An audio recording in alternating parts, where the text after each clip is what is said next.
What are some of the differences between making a business work in capital cities and regions? Stephanie? Yeah, I'm just thinking through that one. The thing that makes a business a success is usually the relationship it has with its clients and customers. And relationship building is the same, be it regional, international, national, city-based.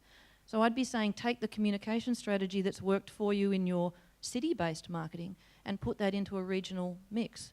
Apply the same principles. Mm-hmm. Julia, any thoughts on that? Actually, it's interesting. I'm trying to think when it was, probably about 4 months or so ago.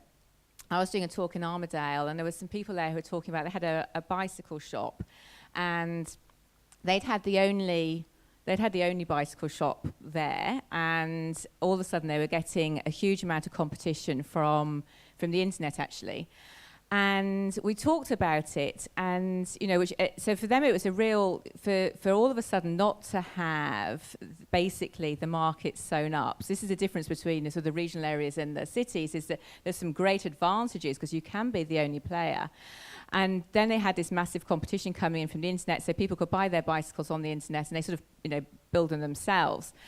And we had a conversation about that, but what happened over time was that their business became a lot better, because once they had some different sort of competition, they had to do something differently. And what they did was, sort of really emphasize the fact that they actually put the bicycles together. You could choose, you could sit on it, you could have a go, all those sort of things which you can't do on the internet. So part of it is thinking about what else is going on, who's also the competition, as well as the customer, but who's the competition. And in cities, you often have a lot more competition, and so you have to define yourself much better. But that can work and reap huge dividends actually then in rural areas, because you can take that learning from what you've had to do in a big competitive environment and give something that's much cleverer out in a rural area. Yeah, just funny that I could speak on something like this, but the number one reason people don't try to chase their money in regional areas is because they say everyone knows everyone, and I don't want this dispute to be public.